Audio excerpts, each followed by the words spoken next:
오늘 말씀의 제목은 평강의 길입니다. 여러분 평강하십니까?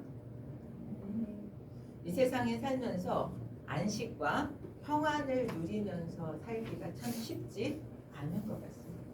아침에 평안했는데 오후에 평안을 잃어버릴 때도 너무 많고요. 거꾸로 아침에 평안하지 못하고 불안했다가 오후에 또 초점을 하나님께 맞추면 평안해지기도 하고 그렇습니다. 인류 역사를 보면 과학과 문화가 발전하면 평안하고 행복한 삶을 살 수 있을 거라고 그렇게 생각하고 인류는 온 힘을 다해서 발전시키는 데 힘써서 살아왔습니다.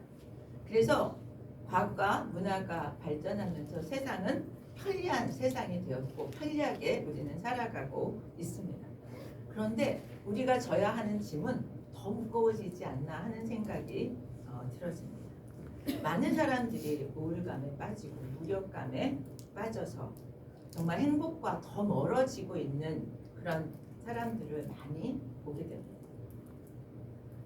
외롭다고 우리는 그렇게 울부짖는 사람들을 또 만납니다. 그래서 이 외로움과 우울감 때문에 많은 것들을 이 세상에서 누릴 수 있는 것들을 놓치고 살아가는 경우들도 많이 있습니다. 노력하고 열심을 다하는데도 현실의 문제가 그렇게 빨리 변하지 않아서 정말 생각이 자꾸 부정적으로 비극적으로 그렇게 생각을 고정시켜가는 사람들도 많아지고 있습니다. 성경 말씀에 예수님은 우리에게 수고하고 무거운 짐진 자들아 다 내게로 오라 이렇게 초청하십니다. 우리의 짐을 우리의 이 외로움을 우리가 해결할 수 없는 것을 우리는 살면서 많이 경험합니다. 무거운 짐진 자들아 다 내게로 오라고 초청하시면서 하나님 예수님은 그리스도의 평강을 약속해 주고 있습니다. 여러분 우리는 그 초청에 반응해서 주님께 나온 사람들입니다. 우리는 그럼에도 불구하고 평안을 누리지 못해서 때때로 어려움을 겪습니다.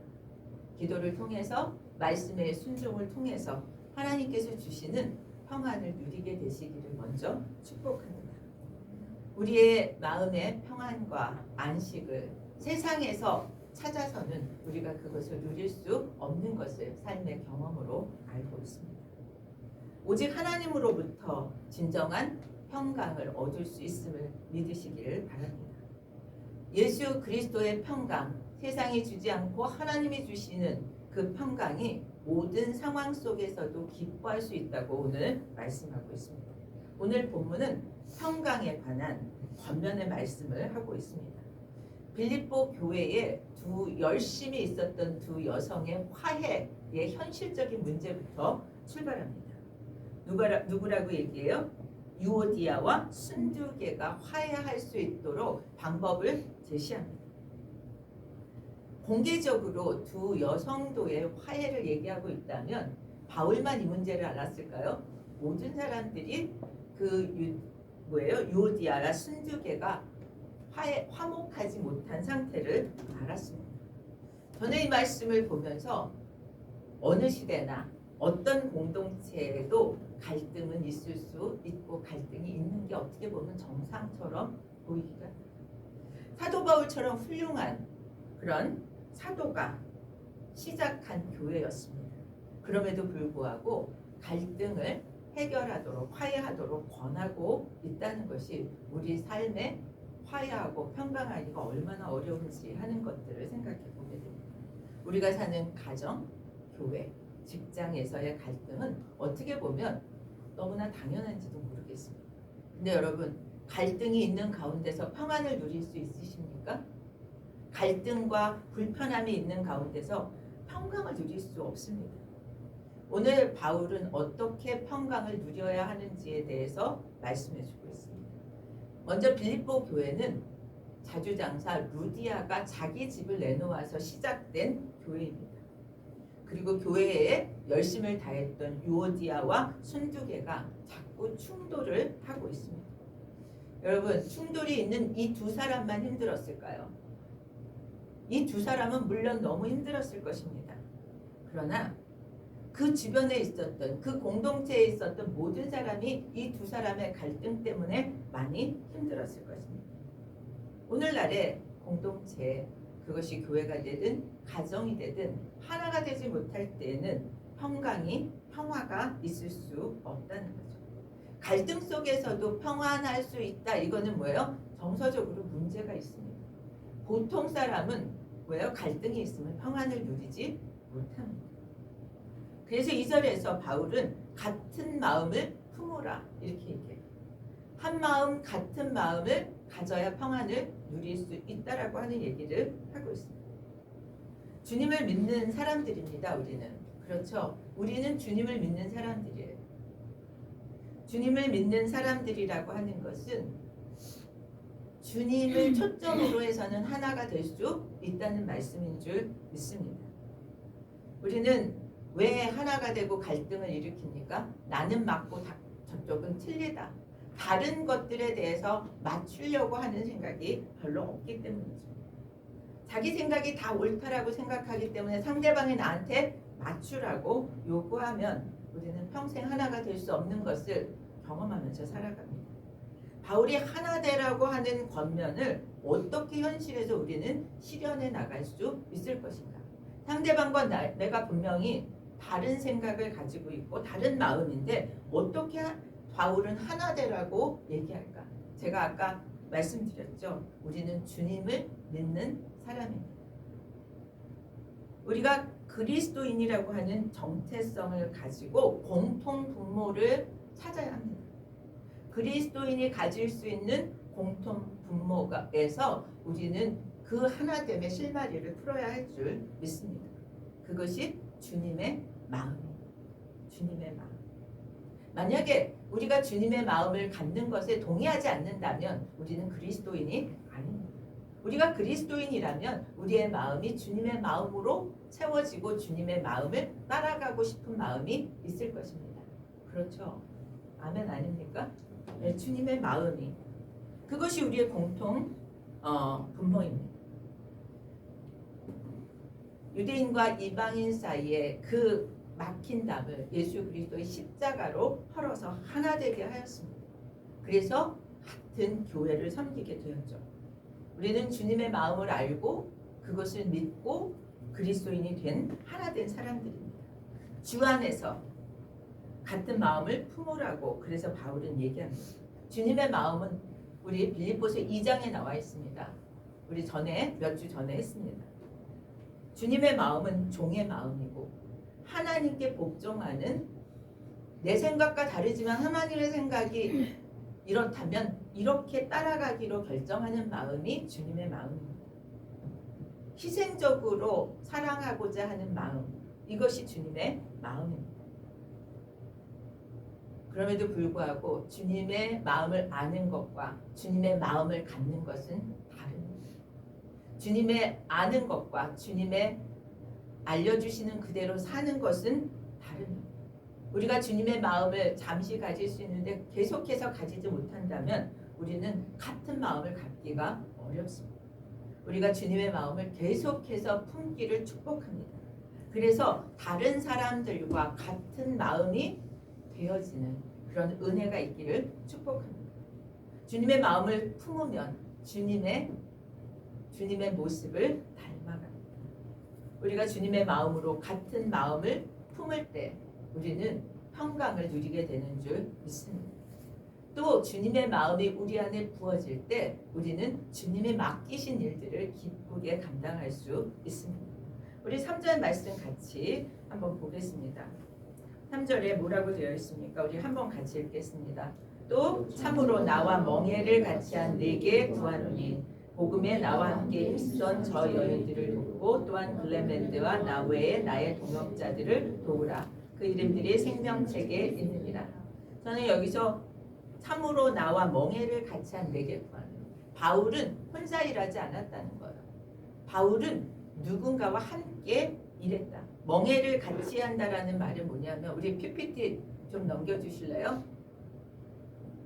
우리나라 소는 보통 한 마리 소가 멍에를 메고 앞에서 끌고 일을 합니다. 근데 이스라엘의 멍에는 저렇게 두 마리의 소가 같이 목에 메고 일을 합니다. 그 다음 그림 한번 보여주실래요? 이렇게 소가 두 마리가 함께 한 멍에를 메고 일을 하게 돼요. 그래서 보조를 같이 맞추지 않으면 어떻게 돼요? 삐뚤어 갈 뿐만 아니라 서로 고통을 당하고 서로 뭐예요? 어려움을 겪게 됩니다. 소들에게 인내가 필요하고 때로는 아픔을 견뎌야 하고 똑바로 그 밭을 갈 수 있습니다. 그런데 두 소가 힘을 합치면 어떤 일이 일어나요?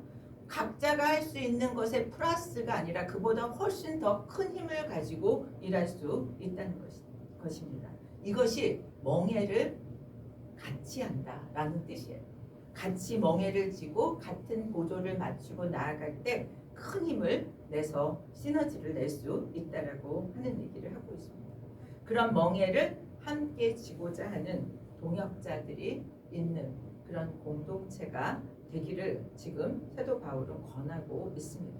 그러면 각자의 고통도 각자의 수고도 훨씬 덜어지고 평화할 수 있다라고 하는 얘기를 이 두 사람의 화해를 권하면서 얘기하고 있다는 거죠. 우리 사절 말씀 같이 한번 읽겠습니다. 주 안에서 항상 기뻐하라. 내가 다시 말하노니 기뻐하라. 빌립보서는 그 기쁨의 편지인 거 우리 너무나 잘 알고 있습니다. 기쁨이란 말을 수도 없이 반복하고 있습니다. 근데 여기서 저는 이 4절에서 주 안에서 기뻐하라, 그냥 기뻐하라가 아니라 항상 기뻐하라. 여러분, 아까 처음에 시작이 우리가 정말 이 땅에서 평화를 누리고 안식을 누리기가 쉽지 않다. 그런 상황에서 항상 기뻐한다는 것이 쉬울까요? 안 쉬울까요? 어렵습니다. 저는 기뻐하라는 할 수 있어요. 기쁜 일이 있을 때 우리 너무 기뻐하고 깔깔거리고 막 감사합니다 할 수 있어요. 그런데 기쁘지 않은 일을 만났을 때도 기뻐하는 일은 쉽지 않습니다. 항상 기뻐하라는 어쩌면은 불가능할지도 모르겠다는 생각이 듭니다. 왜냐하면 우리 인생에 항상 기쁜 일만 있지 않기 때문에 그렇습니다. 과거의 그런 아픔들이 우리의 발목을 잡아서 현재를 어렵게 느끼게 할 때도 참 많이 있습니다. 내가 잘못한 그 어떤 일 때문에 계속해서 어려움을 겪기도 하고 죄책감을 느끼기도 합니다. 이렇게 현재의 어려움뿐만 아니라 과거의 문제에서 자유해지지 않아서 어려운 상황 속에서도 기뻐하는 것은 정말 어렵습니다. 그런데 단순히 우리는 기뻐하라고 성경에 써 있으니까 기뻐해라. 여러분, 우리의 감정이 그렇게 움직일 수 있다면 얼마나 살기가 수월할까요? 기뻐하라고 했기 때문에 기뻐할 수 있는 정서가 우리는 안 된다는 거죠.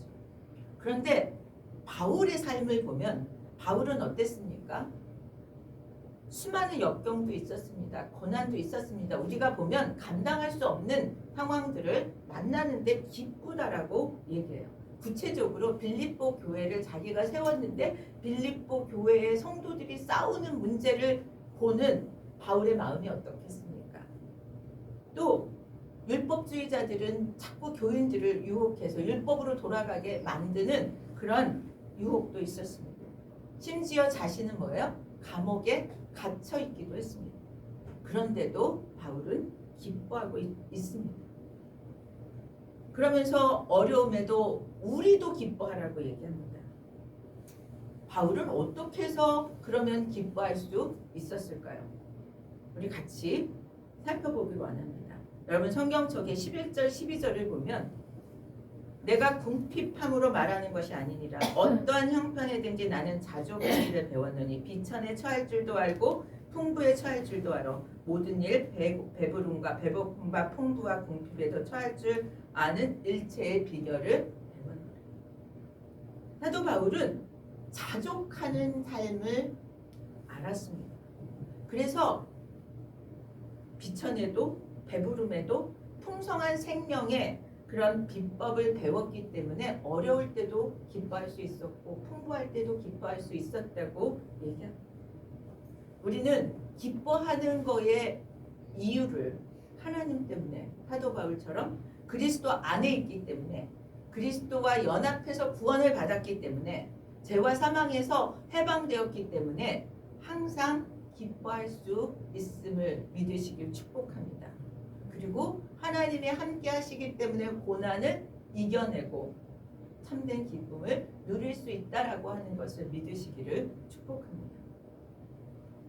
신앙생활을 열심히 하고 있지만 늘 다른 사람들과 비교해서 힘들고 어렵고 그랬던 어떤 분의 이야기를 들었습니다.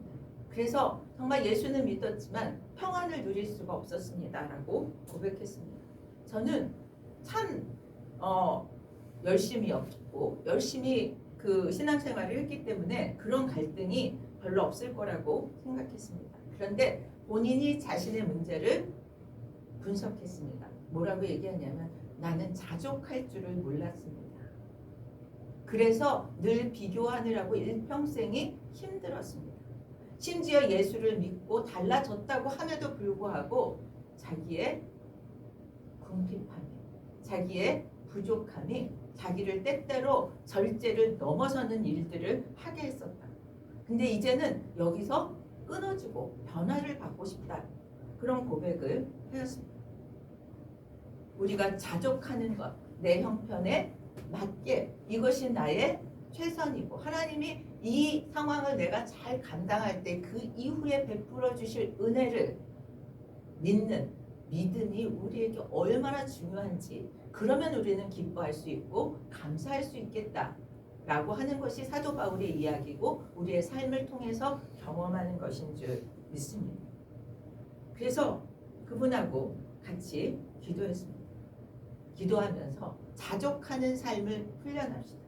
나도 그 집사님 자족하는 삶을 통해서 마음에 그런 갈등과 괴로움이 아니라 기쁨을 감사를 누릴 수 있도록 해보자고 우리 그렇게 서로를 격려했습니다. 두 번째는 사도 바울이 기뻐할 수 있었던 것은 상황이 도저히 사도 바울을 누르지 못하는 그러한 믿음이 있었다는 거죠. 바울과 실라가 감옥에 있었을 때 뭐 했습니까? 찬양했잖아요. 어떻게 감옥에 갇혀서 찬양할 수 있을까요? 그가 당하는 감옥에서의 고난이 나중에 받을 영광과 비교하면 이 영광이 훨씬 크다라고 믿었기 때문에 찬양할 수 있었습니다. 그 눈물을 다 씻기시고 영광스러운 상급을 주실 거라고 하는 그 확신이 찬양할 수 있고 하나님의 위로를 온전히 받을 수 있었습니다. 여러분 우리는 하나님의 위로를 받아야 합니다.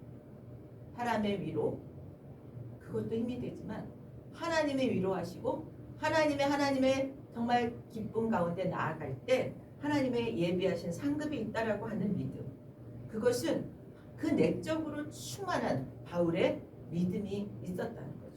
그 믿음으로 그는 기뻐할 수 있었고 찬양할 수 있었습니다. 바울이 누렸던 구원의 기쁨, 바울이 누렸던 하나님의 위로의 기쁨, 또 바울이 누렸던 상급을 바라보면서 가졌던 기쁨이 우리들의 기쁨이 되시기를 예수 그리스도 이름으로 축복합니다. 주님의 마음으로 채워지고 그래서 평강을 누리게 될 것을 확신합니다. 항상 기뻐하라는 주님의 명령이 정말 하나님이 주시는 이런 주님 안에 있기 때문에 구원 받았기 때문에 하나님의 위로하심을 받기 때문에 기뻐하시기를 축복합니다. 5절 말씀을 보면 뭐라고 얘기하냐면 너의 관용을 모든 사람에게 알게 하라. 주께서 가까우십니다. 관용이 무엇입니까? 넓은 마음이죠. 다른 사람이 나를 뭐 좀 잘못하고 나한테 좀 불편하게 해도 용서할 수 있는 마음이 관용입니다. 다른 사람에 대해서 섭섭한 마음과 그가 잘못해서 내가 억울한 마음을 간직하고 있으면 평안을 누릴 수 없습니다. 그런데 재미있는 것은 너의 관용을 모든 사람에게 알게 하라. 관용을 베풀라. 여기까지는 이해가 되는데 그 뒤에 말이 뭐예요? 주께서 가까우시리라. 주께서 가까우시리라. 당시 빌립보 교회는요. 복음에 반대되는 세력으로 인하여서 공격을 매우 많이 받고 있었습니다. 그래서 그 관용하지 않으면 그 세력들에 대해서 미워하는 마음을 가질 수밖에 없었어요. 그런 상태에서 관용을 베풀라고 얘기하고 주께서 가까우시리라는 얘기를 하고 있습니다. 여러분 광에서 인심난다라는 얘기 아시죠? 좀 넉넉하고 형편이 좋을 때는 다른 사람한테 좀 후할 수 있습니다. 그런데 상황이 어려워지면 마음의 여유가 없어져서 그냥 넉넉하게 할 수 있는 말이나 생각이나 행동도 그렇게 잘 못하게 되는 거죠. 너희 관용을 모든 사람에게 알게 하라. 그러면서 주께서 가까우시니라 라고 하는 얘기는 다시 풀어서 얘기하면 주님의 재림이 가까이 왔으니 관용을 다른 사람에게 알게 하라. 관용의 태도를 보여라. 주님이 가까이 재림하실 때가 가까이 왔다는 것이 우리가 관용할 수 있는 이유라는 거예요. 믿으십니까? 주님의 재림 때에는 무슨 일이 일어날까를 생각하면 우리가 태도를 바꿀 수 있는 거라는 거죠. 주님의 재림 때는 우리에게 환난을 끼치는 자에게는 하나님이 환난으로 갚아주시고 환난을 받는 우리 믿음 때문에 환난을 받고 믿음 생활을 잘 지키는 자에게는 영광으로 갚아주시는 공의의 심판의 날이라는 거예요. 그날이 가까이 왔다라는 것을 통해서 우리가 더 관용할 수 있고 그 관용을 통해서 다른 사람들이 복음을 받을 수 있게 해줘야 된다는 거죠. 우리가 아직 주님을 알지 못하는 자들에게 관용을 베푸면서 그리스도의 사랑과 그 십자가의 의미를 가르칠 때 저들이 듣고 예수를 믿게 되고 구원을 받게 되고 그 재림의 날에 저들이 구원을 천국에 가는 그 문이 열린다는 것입니다. 그날이 가까이 올수록 구원받을 자들에 대한 긴박감을 느끼게 되어진다는 거죠. 우리 믿지 않는 가족, 믿지 않는 친구, 그들이 심판당하기 전에 우리는 관용을 베풀어서 저들이 그리스도의 복음을 들을 수 있고 믿을 수 있게 해줘야 된다는 말씀입니다. 저는 며칠 전에 저랑 오랫동안 그런 신앙생활의 교제를 했던 권사님을 만났습니다. 그분은 사업을 크게 하다가 IMF 때 부도를 맞고 굉장히 어려워지시면서 불교 신자였다가 예수님을 믿게 되었습니다. 신앙생활을 해서 이제 그러면서 그 위기를 극복하고 지금은 사업이 잘 되고 있는 분입니다. 제가 만났으니까 그래도 목사니까 축복하고 기도해주고 싶어서 기도 제목이 뭐냐고 제가 물어봤습니다. 그랬더니 그분이 뭐라고 얘기하냐면 사실 따지고 보면 기도 제목 많아요. 아들, 딸 결혼도 있고 뭐 여러 가지 있을 수 있습니다. 그런데 뭐라고 얘기하냐면 자기가 70이 다 되고 보니까 기도 제목이 이제 별로 없습니다. 어떻게 살아야 할까를 생각하고 하나님 앞에 있으니까 정말 믿음의 삶을 끝까지 잘 살아내는 것, 그것이 기도 제목이다 라고 하는 얘기를 들었습니다. 하나님을 바라보는 사람, 재림을 바라보는 사람은 하나님과 동행하는 것이 기도 제목이라고 하는 것을 깨달을 수 있었습니다. 주님께서 오시는 날을 바라보는 그런 소망이 우리의 마음의 기쁨과 여유를 가져다 준다는 거죠. 그리고 관용을 베풀게 한다는 것입니다. 그래서 주님은 우리가 내가 너희를 용서한 것까지 상대방을 용서하라고, 그것이 관용입니다. 만일 너희가 사람의 잘못을 용서하지 않으면 나도 너희를 용서하지 않는다고까지 말씀하고 있습니다. 하나님의 용서를 받지 못한 자가 어떻게 평강을 누릴 수 있겠습니까? 우리 모두 다 연약합니다.